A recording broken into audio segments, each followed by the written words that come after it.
अब हमने अविनाशी परमात्मा में लगे तो कौन पीछे रहेगा। समझा है तो सिर दर पाओ, बहुर नीरे ऐसा दाओ। बोलो सतगुरुदेव। परम पिता परमात्मा पूर्ण ब्रह्म सारी सृष्टि के रचनहार कबीर परमेश्वर जी की असीम कृपा से आप जी को ये सत्संग प्राप्त हुआ।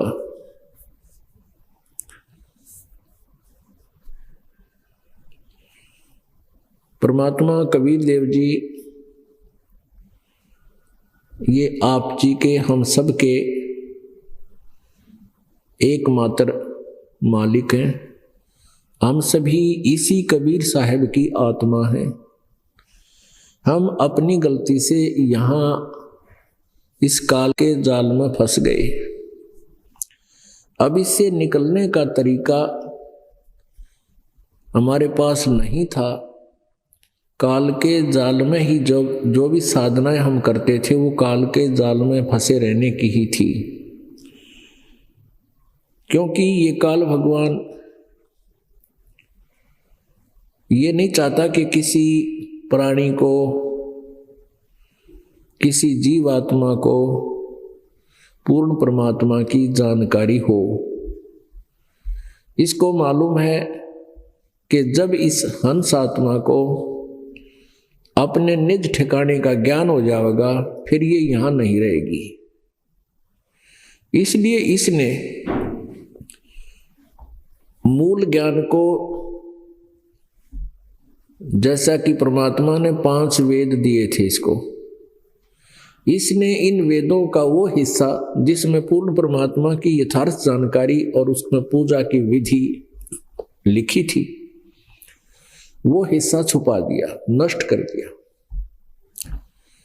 और शेष वेद दे दिए, ये 4 वेद। इन 4 वेदों में महिमा तो पूर्ण परमात्मा की है, लेकिन उसके पाने की विधि इन 4 वेदों में नहीं है।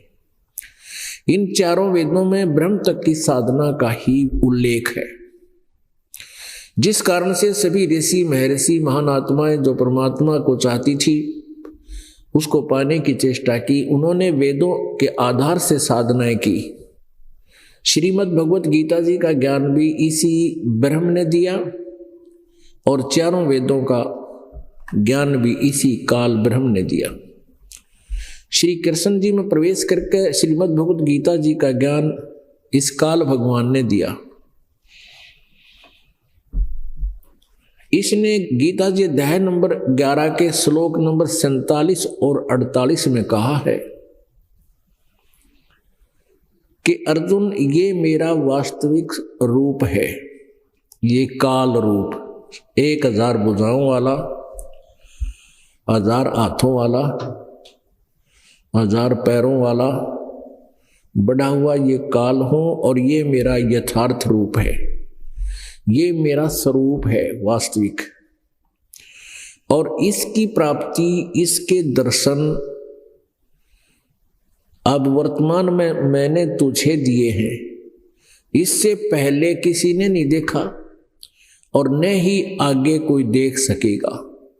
न वेदों में वर्णित विधि से, न जप से, न तप से, न किसी क्रियाओं से भी मेरे इस वास्तविक काल रूप के कोई दर्शन नहीं कर सकता। ये मेरा स्वरूप है। इससे सिद्ध है कि वेदों में वर्णित विधि से परमात्मा प्राप्ति नहीं है, उससे अन्य लाभ है। जैसे गीता जी अध्याय नंबर 8 के श्लोक नंबर 13 में गीता ज्ञान दाता ने कहा है कि ओम इति एकाक्षरम ब्रह्म व्यवहारन माम अनुसमरन ये प्रयाति तजन देहम स याति परमाम गतिम। मेरा एक ओम नाम है, मुझ ब्रह्म का केवल एक अक्षर ओम है और उच्चारण करके सिमरण करता हुआ जो शरीर छोड़कर जाता है, शरीर छोड़कर जाते समय यानी अंतिम श्वास तक जो इसका जाप करता है वो मेरे वाली गति को प्राप्त करता है। ब्रह्म साधना ओम नाम के जाप से क्या प्राप्ति होती है? ब्रह्म लोक की प्राप्ति होती है। श्रीमद् देवी भागवत में 7वें स्कंद में गीता प्रेस गोरखपुर से प्रकाशित प्रश्न नंबर 562 और 63 पर देवी खुद कह रही है हिमालय राजा से कि राजन, मेरी भी साधना त्याग दीजिए, सब साधनाएं छोड़कर केवल यदि मोक्ष प्राप्ति करनी है, ओम नाम का जाप जप है ये आत्मा, और सब पूजाएं, सब साधनाएं, सब बातों को त्याग दे। उससे वो ब्रह्म प्राप्ति होगी, ब्रह्म को प्राप्त कर लेगा। और वो ब्रह्मलोक में रहता है, ऊपर दिव्य आकाश रूपी ब्रह्मलोक में रहता है। तो इससे सिद्ध हुआ कि ओम नाम के जाप से ब्रह्म की प्राप्ति मीन ब्रह्मलोक में पहुंच जाता है ये प्राणी, बाकी उसके दर्शन नहीं होते। ब्रह्मलोक में पहुंच जाता है ये प्राणी, और ब्रह्मलोक में गए हुए प्राणी भी फिर पुनर्वर्ती में है, उनका पुनर्जन्म मृत्यु सदा बना रहता है। तो इससे सिद्ध हुआ कि गीता ज्ञानदाता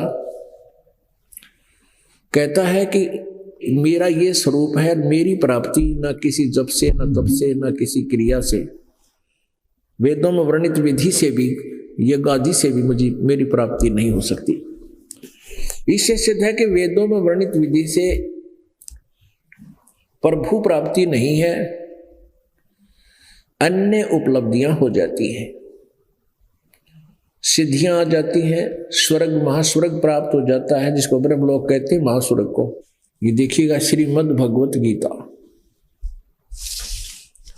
गीता प्रेस गोरखपुर से प्रकाशित है। जयदयाल गोविंद का इसके अनुवादक हैं। अध्याय नंबर 11 का ये देखिएगा, गीता अध्याय नंबर 11 का श्लोक नंबर 32।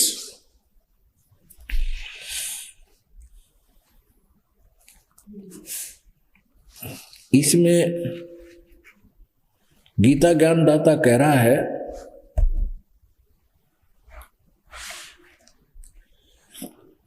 कि लोकों का नाश करने वाला बड़ा हुआ महाकाल हूं, इस समय इन लोकों को नष्ट करने के लिए प्रकट हुआ हूं। जो प्रतिपक्ष की सेना में स्थित योद्धा लोग हैं,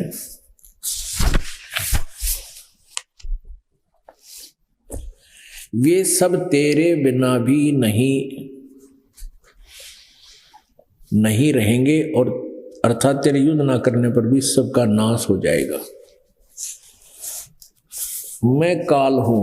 अब ये क्या कहता है अध्याय नंबर 11 का और श्लोक नंबर 46 फिर देखिएगा। 46, 47, 48 तीनों में बहुत कुछ क्लियर होगा। मैं वैसे ही आपको मुकुट धारण किए हुए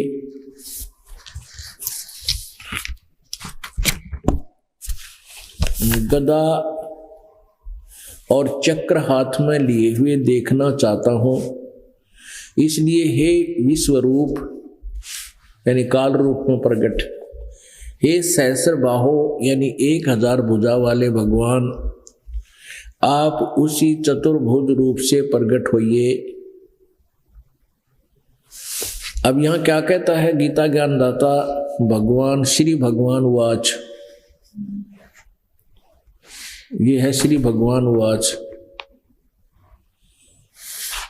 और यहां देखिए 47 पे, हे अर्जुन, अनुग्रह पूर्वक मैंने अपनी योग शक्ति के प्रभाव से यह मेरा परम तेजों में सबका आदि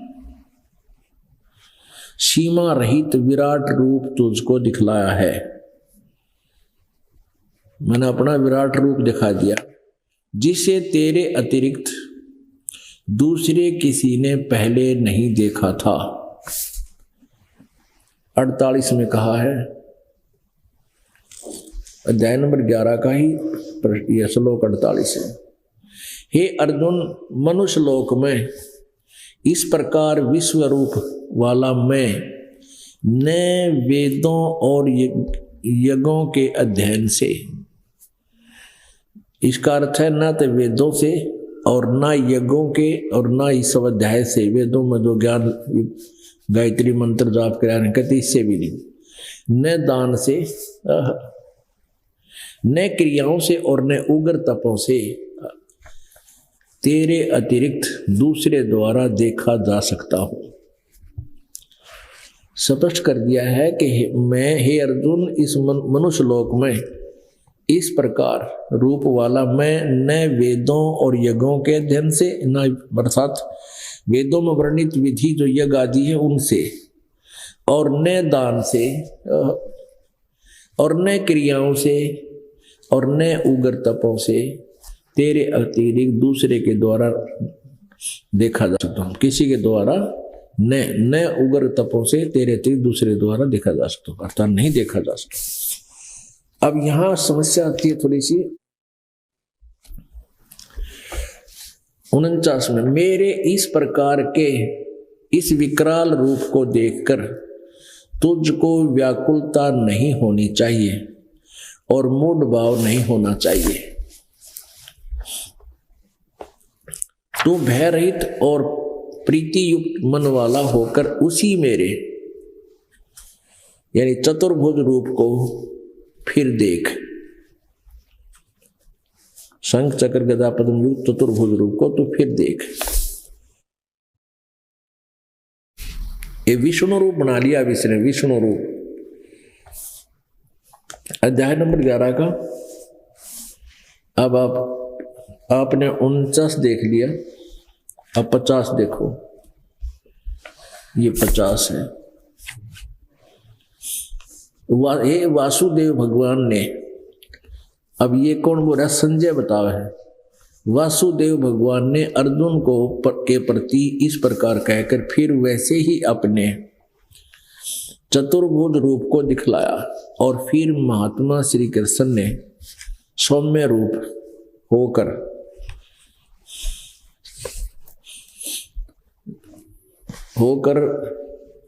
इस भयभीत अर्जुन को धीरज दिया। अर्जुन उवाच, हे जनार्दन, आपके इस अति शांत स्वरूप मनुष्य रूप को, ये 4 भुजा वाले को देखकर मैं अब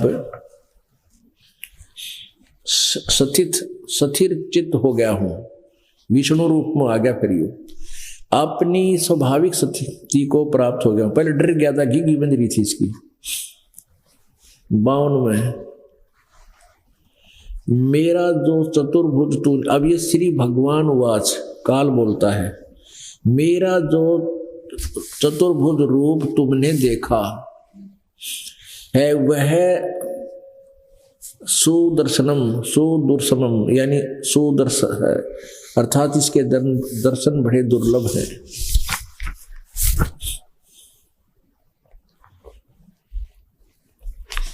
देवता भी सदा इस रूप के दर्शन की आकांक्षा करते हैं, यानी चतुर्भुज रूप विष्णु रूप भी सब नहीं देख पाते।